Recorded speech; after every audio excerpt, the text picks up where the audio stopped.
जय शिवराय अध्यक्ष महोदय, सबसे पहले मैं महात्मा ज्योतिराव फुले को अभिवादन करना चाहूंगा, कारण महात्मा फुल्यांनी लिहिलेला शेतकऱ्याचा असूड हा सरकारच्या अनेक धोरणांवर ओढण्याची आता वेळ आलेली। अध्यक्ष महोदय, जहां देश की 2/3 आबादी खेती पर निर्भर है, वही खेती के लिए आवंटन है मात्र 3.1%। मार्केट इंटरवेंशन स्कीम हो या फिर प्राइस सपोर्ट स्कीम हो, उसके लिए आवंटन है 0। प्रधानमंत्री फसल बीमा योजना में कटौती है 23%। अध्यक्ष महोदय, माननीय प्रधानमंत्री जी ने महाराष्ट्र में आकर किसानों को गारंटी दी थी सोयाबीन को 6,000 रुपए प्रति क्विंटल दाम देने की, लेकिन एमएसपी मिली 4,800 और उसमें भी एमएसपी पर जो खरीद हुई वो खरीद है मात्र 20%।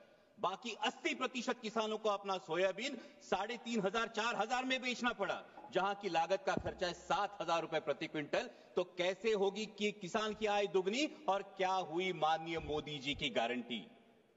अध्यक्ष महोदय, अभी सरकार सोयाबीन के दाम बढ़ाने के लिए एडिबल ऑयल्स पर इंपोर्ट ड्यूटी लादने की बात कर रही है, पण हा रोगापेक्षा इलाज भयंकर है, क्योंकि उससे सोयाबीन के दाम नहीं बढ़ेंगे, उससे सिर्फ बढ़ेगी तो महंगाई बढ़ेगी।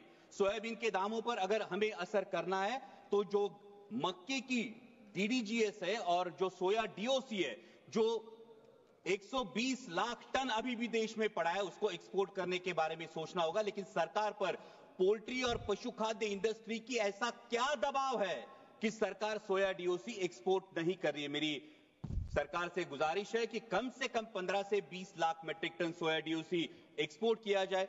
और वैसा ही बहुत इंपॉर्टेंट मुद्दा है प्याज का। जब प्याज को एमएसपी देने की बात आती है तो सरकार कहती है कि प्याज जीवनावश्यक वस्तु नहीं है, लेकिन जैसे ही किसान को 4 पैसे मिलने का अवसर निर्माण होता है तो सरकार निर्यात पर पाबंदी लगा देती है, निर्यात शुल्क लाद देती है और कहती है प्याज तो जीवनावश्यक वस्तु है। अध्यक्ष महोदय, हमारे देश में कई समाज ऐसे जो कभी भी प्याज नहीं खाते। हिंदुओं में भी चातुर्मास में 4 महीने प्याज नहीं खाया जाता, तो फिर प्याज जीवनावश्यक वस्तु कैसे हुई। अध्यक्ष महोदय, अगर ग्राहक को एक औसतन अगर कंजम्पशन देखें तो 5 से 6 किलो औसतन कंजम्पशन होता है। 60 रुपए किलो में भी अगर प्याज खरीदना पड़ता है ग्राहक को, तो भी सिर्फ 300 350 रुपए उसका खर्चा होगा, जो आपके मोबाइल रिचार्ज से भी कम है। इसलिए मेरी सरकार से मांग है कि प्याज पर हमेशा के लिए निर्यात पाबंदी हटाकर जो 20% निर्यात शुल्क है उसे अविलंब रद्द किया जाए और प्याज को एमएसपी के दायरे में लाकर 3,000 रुपए प्रति क्विंटल का दाम सुनिश्चित किया जाए। वैसे इस बजट में बहुत सारे मिशन का अनाउंसमेंट हुआ, लेकिन बहुत सारे मिशन के बारे में नाव सोनूभाई आणि हाथी कथलाचा वाड़ा है, क्योंकि कथनी और करनी में बहुत अंतर दिखाई देता है। जहां पल्सेस में देश को आत्मनिर्भर होने की बात की जाती है, वही अभी किसान मार्च अप्रैल मई में चना बेचने के लिए मार्केट में आएगा, लेकिन सरकार ने पीले मटर का 31 लाख मीट्रिक टन आयात की है। ये पीला मटर खाने के लिए नहीं, बेसन में चने की जगह अडल्ट्रेशन के लिए यूज होता है और चने के दाम गिरा देता है। अभी भी 31 मई तक आपने पीला मटर का जो इंपोर्ट है, ये खुली आयात को परमिशन दे दी है। और अभी जब एक बार हम कह रहे हैं कि पल्सेस में आत्मनिर्भर करना है, वही 67 लाख मीट्रिक टन पल्सेस हम आयात कर चुके हैं। तो हम आयात आत्मनिर्भर किसे करना चाहते हैं, हमारे देश के किसानों को या ऑस्ट्रेलिया, रूस, टर्की, म्यांमार के किसानों को हम आत्मनिर्भर करना चाहते हैं। वैसा ही अहम मुद्दा है mission on vegetables and pulses. बहुत अच्छी बात है, लेकिन इसके लॉजिस्टिक, कोल्ड चेन और स्टोरेज के लिए क्या प्रावधान किए जा चुके हैं। आज मेरे नारायण गांव में टमाटर किसान को बेचना पड़ता है सर 4 से 5 रुपए किलो में, और शहरों में ग्राहक खरीदता है 20 से 25 रुपए किलो में। इस मुनाफे पे क्यों कोई भी नियंत्रण नहीं है, और इसका कारण है ये बिचौलियों की श्रृंखला। इसके बारे में सरकार को विचार करना चाहिए। वैसा ही अहम मुद्दा है प्रधानमंत्री फसल बीमा योजना, जो योजना बार बार किसानों के लिए कम और बीमा कंपनियों के लिए ज्यादा फायदेमंद साबित हो रही है। इस साल का प्रीमियम है सर 10,000 करोड़। बीमा कंपनियों को जो प्रीमियम मिला है वो है 10,000 करोड़ का, और नुकसान भरपाई का जो भुगतान है वो है मात्र 680 करोड़, 7% से भी कम। और सभी नियम सिर्फ किसानों के लिए। बीमा कंपनियां तो कोई नियम फॉलो ही नहीं करती।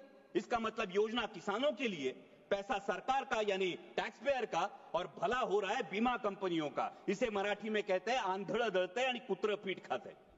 और एक बहुत अहम मुद्दा है, महाराष्ट्र की महायुति सरकार में सत्ता में आने से पहले किसानों से वादा किया था ऋण माफी का।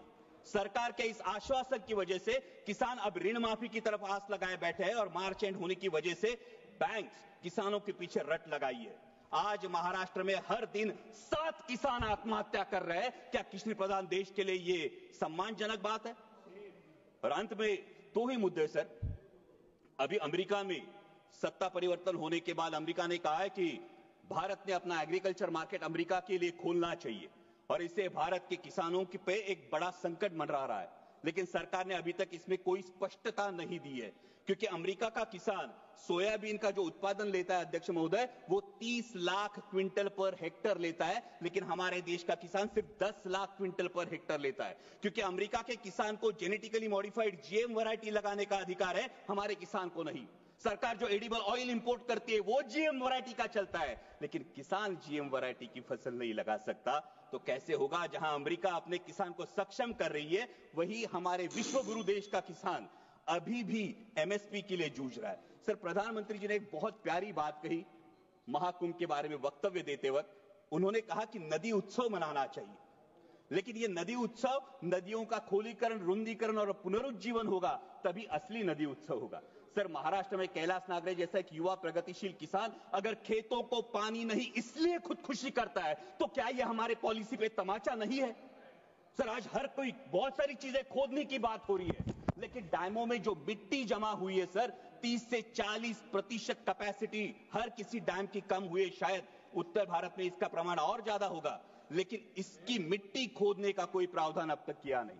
अंत में इतना ही कहूंगा सर, मैं सरकार से गुजारिश करता हूं कि हमारे देश को, किसान को पर्याप्त पानी, अच्छी क्वालिटी का बीज, उत्पाद को सही दाम और इंटरनेशनल मार्केट में कंपीट करने के लिए फ्री हैंड दीजिए।